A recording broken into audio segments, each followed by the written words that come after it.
Hey guys, welcome back to the Booth Customs channel. I'm John Mark Booth, and this is, can I use your real name? Yeah, go ahead. Austin Schlitzkis, aka the Goon Prepper. Today we're going to be talking about this build that Austin did and that I assisted him with. Did some work with the barrel and with installing the muzzle device and the trigger. So before we get into all that, Austin, why don't you talk a little bit about your build and the purpose behind it, because we like to talk about the reason we're building things. One, I think it's good to have a reason for everything you do, and two, it helps us justify it to the wives. The more important of the two. Which even then, sometimes the justification, it doesn't really go very far. Sometimes not. No. But at least you have a reason. Yeah, at least you're not blind there. Right. It's not just for fun, like actually. Right, actually. Is the case. We pretend to have real reasons. But yeah, so I wanted something that I could go out to distance with, 5.56, kind of inspired by the RECCE, which is a bit of a dirty word anymore. I don't think civilians are supposed to say that word now, but we don't say RECCE. Here we are saying that word. But, you know, your recon purpose, you're not quite SPR, but close. So I wanted something 16-inch barrel, LPVO with a piggyback red dot, kind of a all-purpose fighting rifle. Yeah. But yeah, so that's what inspired me to make this build. And so far, I've been really, really impressed with her. All the work that you've put into it. She groups tight all the way out to 600 yards. That's awesome. Which is pretty great with a 16-inch barrel and 5.56. Yeah, no kidding. What kind of groups are you getting to 600 yards? I can't even see that far. So. I can't either. That's why I got one of these. Usually sitting somewhere around 12-inch groups. Nice. So well within battle accuracy, as they would say. I mean, you get it there and you're good. So. Yeah, on in Minecraft. Yeah, or a silhouette. Call of Duty. Yeah, Call of Duty. Yeah. No other reason. No. But yeah, so I figure if I can make 12-inch groups with that's on a 1 to 6. Yeah. LPVO too. So you know it's pushing the limits. You can easily reach out to 600 with a LPVO 1 to 6, but that's good to know. That's what I have on my other 5.56 that I have. So, which is still not complete, but you know, it's whatever. Gunsmith stuff. Never done tinkering, man. Even this one, there's other things that I know I could do to it. I probably should be done, but I'm probably not. Yeah, you're never done. There's always one more thing to do. That's right. So the barrel you put on it, Daniel Defense, was that right? Or yes. No? Yeah. Yes, it was a Daniel Defense. I wanted something that was just going to be really durable, battle proven. So, you know, the thought process was either an FN barrel or a Daniel Defense barrel, just because of the history and the prestige behind the company. Right. Yeah. Well, I mean, they're a good company. It's not a lot you got to do with them. So. Right. And, you know, it now that has been relapped to the receiver and you set the shims in there. Now it's a good barrel, but when I first installed it, I was getting 3 to 5 inch groups at 100 yards. Yeah, which is unacceptable for an AR. So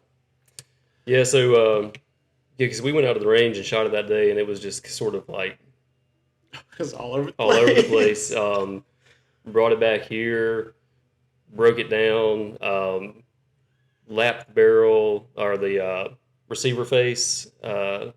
Where it was like nice and square, reinstalled the barrel, put some sleeve retention stuff in there, kind of like lock it into place real nicely, and then put the muzzle device, because you're planning on suppressing eventually. Yes, as do we all.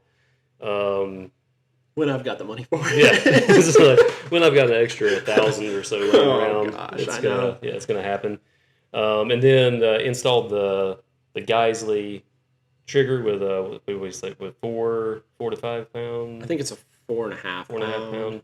So, which that's a sweet spot I really like, especially if you're going to have a recce rifle out through the woods, possibly banged around or whatever. You don't want anything hair trigger that's just gonna No. pop off. No, you don't. Put a hole in your foot by accident. It's never good to go off too early. That's right. That's right. You want to time that. Yeah, time that. Right. Yeah. Accidents happen though. They do. Yeah. I mean, too much too soon. You get excited and yeah. We're still talking about guns, right? Yeah, just talking about guns. Want to make sure you've got the target acquisition right. Right, yeah. Squeeze the trigger. So, and you got a Reptilia mount on it. Yes. That's new since the last time I've seen it. Yes, it is. Yeah, that thing is sexy. I guess I'll just go quick. Yeah, do a little run through. Butt, as old Daddy Grantham normally says. I like it. So, what we got here, we've got a Surefire. It'll eventually have an RC2, but this is the War Comp muzzle device on there.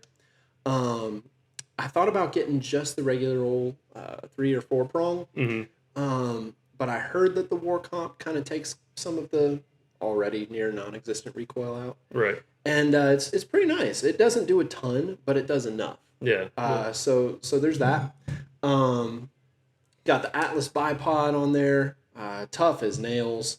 I thought about going with something a little bit cheaper like the Magpul or a little bit more robust like the Harris.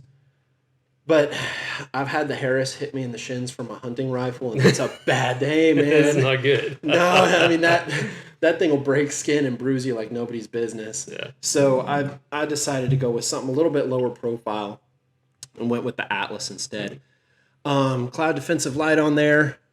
You'll love cloud defensive. Oh, I know, man. Ever since they told the ATF.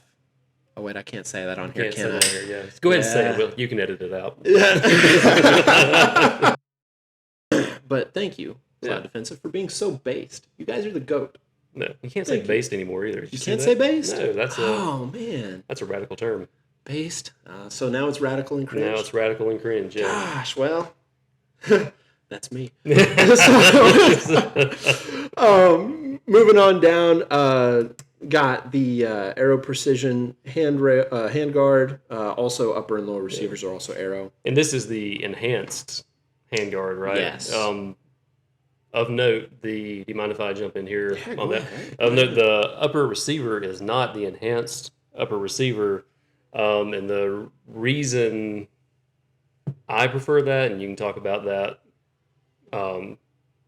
when you at your leisure if you want. The reason I prefer that is because if you ever want to change your handguard out and you have the enhanced upper receiver, you're stuck with Aero's handguard. You can never pick a Geisley or anything else that you want because that upper receiver is only built for this handguard. And it's great when you have them together. They fit well. They're easy to install. But it's just not a lot of options going forward, and I'm somebody that likes to keep my options open. Right. These enhanced ones are great though because they have a wider interior diameter. So like if you are going to suppress or something, it's easier to not get it in the way of your suppressor if it's coming up close to it or whatever. Anyway, continue. No, really though, and another thing that's nice too, and I know BCM does the really thin hand guards, and I mean I've got monkey hands, so getting something that's a little bit bigger round that I can really get my hand around. Something we're used to there. I mean, I wish, but it compensates. It compensates for what I wish I had.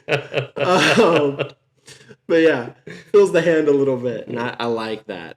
Really get. Good purchase. Good purchase. There we go. Yeah, there we go. That's the tactical word. That's Get good purchase on the firearm. Got Magpul hand stop.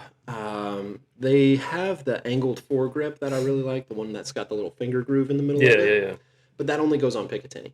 Oh, well, so Magpul, do better. Make one for the M-Lock, guys. Your M-Lock hand stop angled foregrip kind of sucks. Yeah, it's kind of surprising because I feel like M-Lock is close to the most popular style these days. I mean, not quad rails are obviously always going to be popular, but I think for the most part, people have been running these M-Lock rails.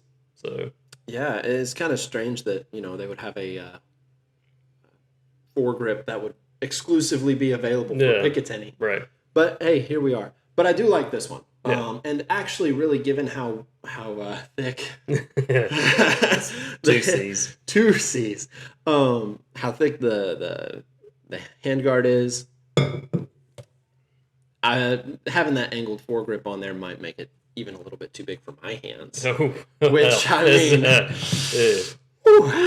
all right, spicy. Okay, I need to move on. Yeah, all right. And the gas block and gas tube, that's a Wilson Combat adjustable.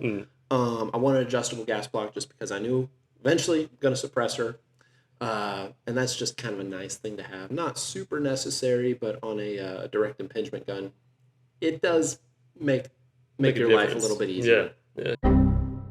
So moving on down, I got the Reptilian mount, which is a very new addition. That has only been on there maybe 3 days. 3 days. Oh, I haven't even taken her out to the range to sight her back in.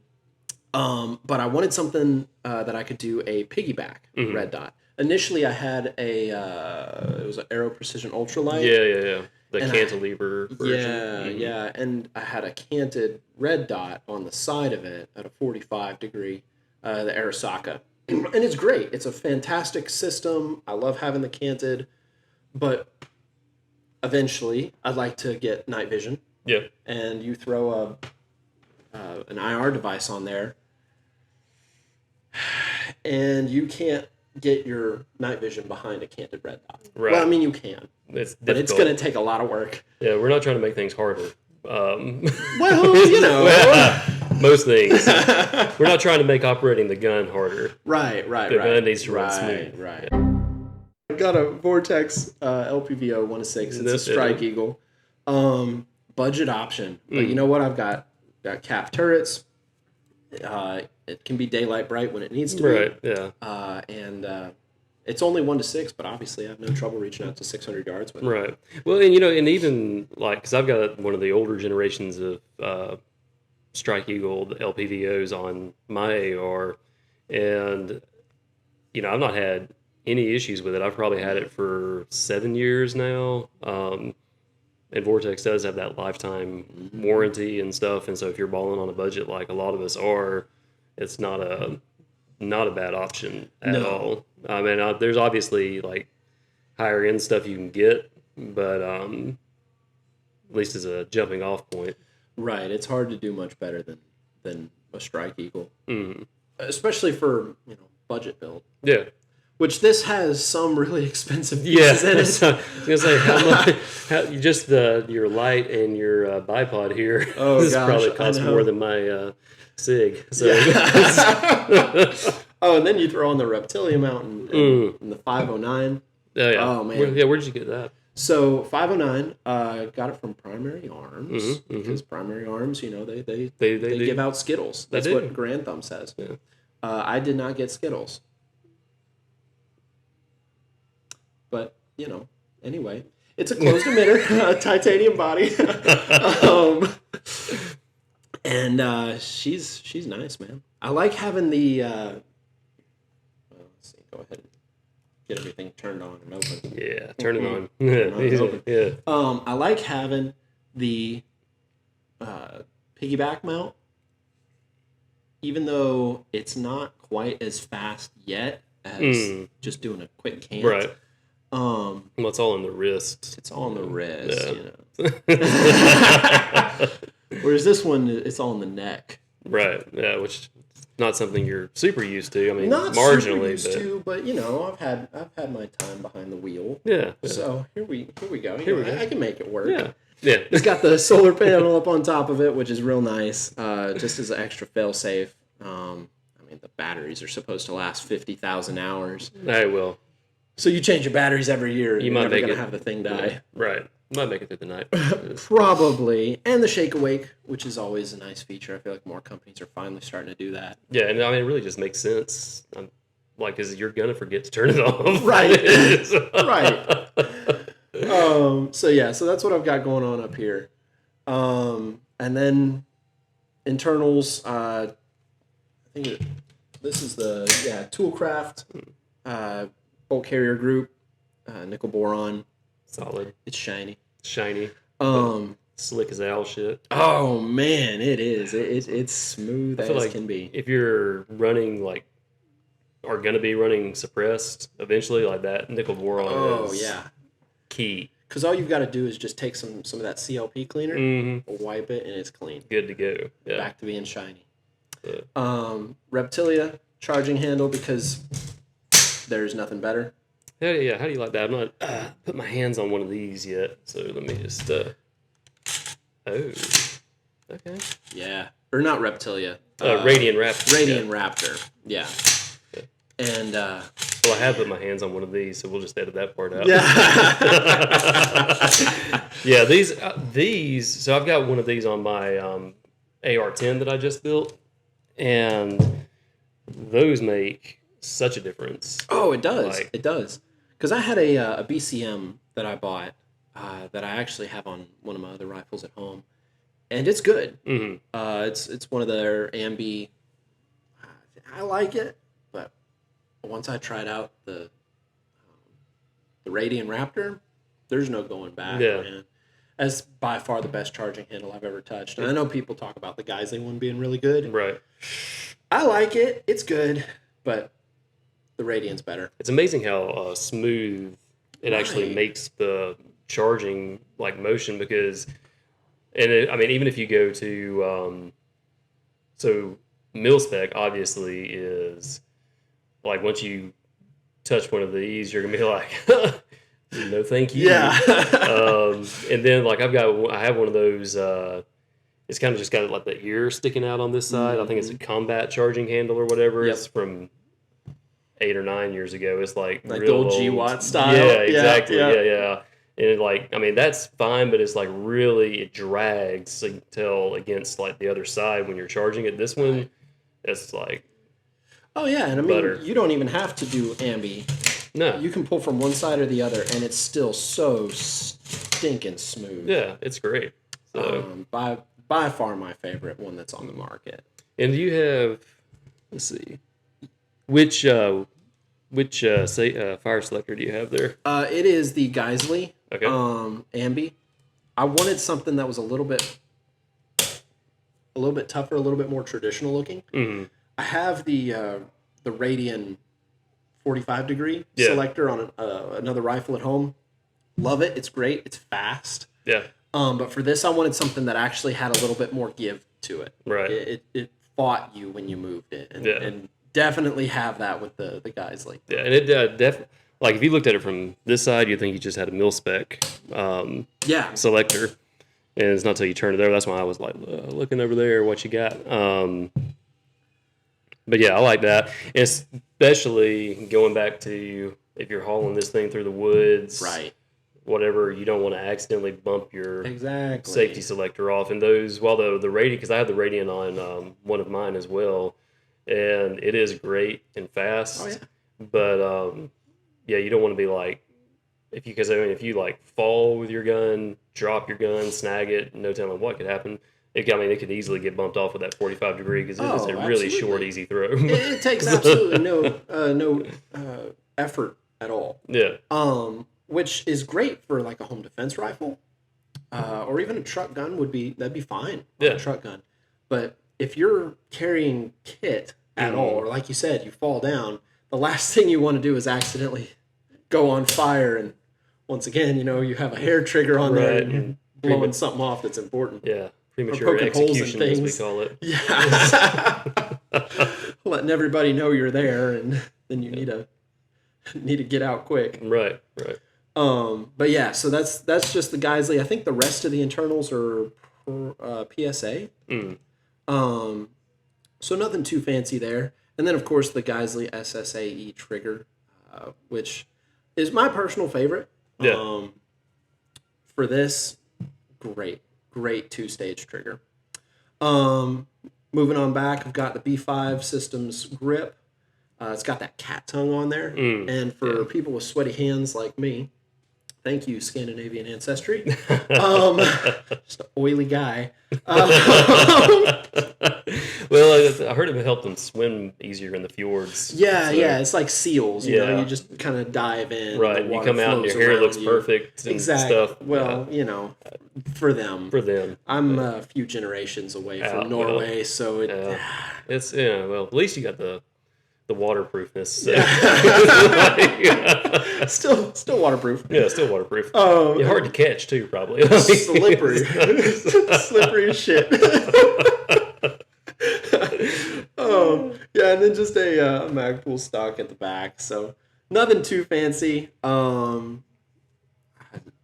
Mil spec springs and weight back there as well. So. Yeah. But yeah, she's nice and she does what she needs to do. That's awesome. Yeah, she's a beaut. That is for sure. For sure. Yeah. And then really the only thing that I've got left to do with it, I'm gonna rattle can it. Of course. And I might even do that on this channel. Hey. Because there's a lot of people out there talking about like the big dogs. Yeah. Who will rattle can their stuff, and it looks real cool.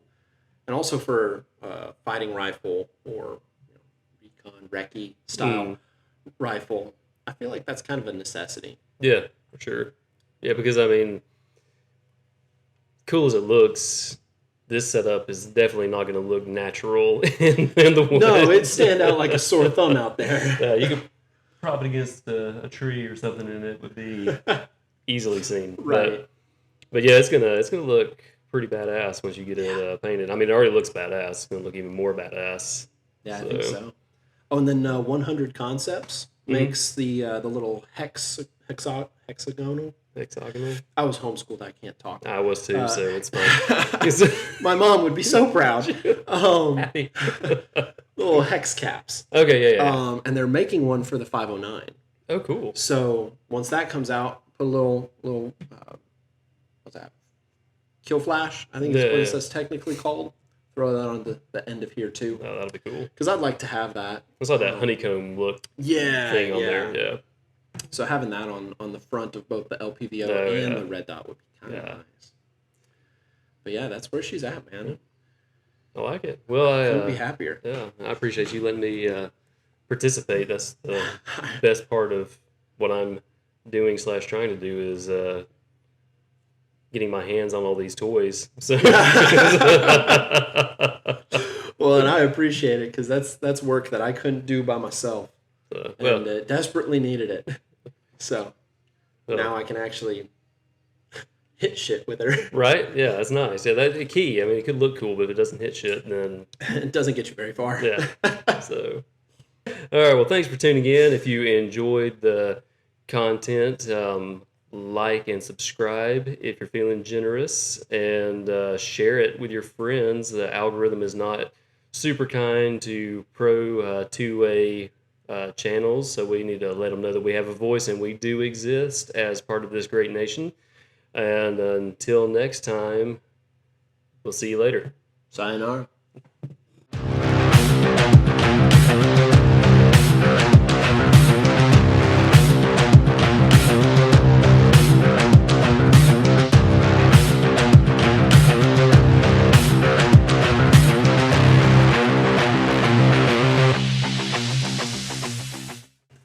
And then Shane is probably going to be saying something about me wearing gray again, but...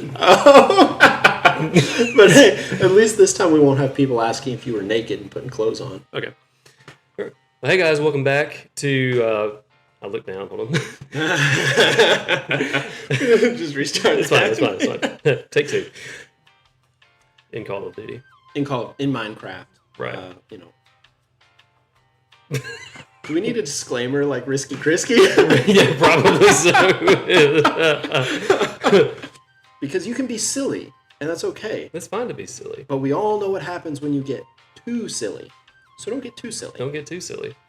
Yeah.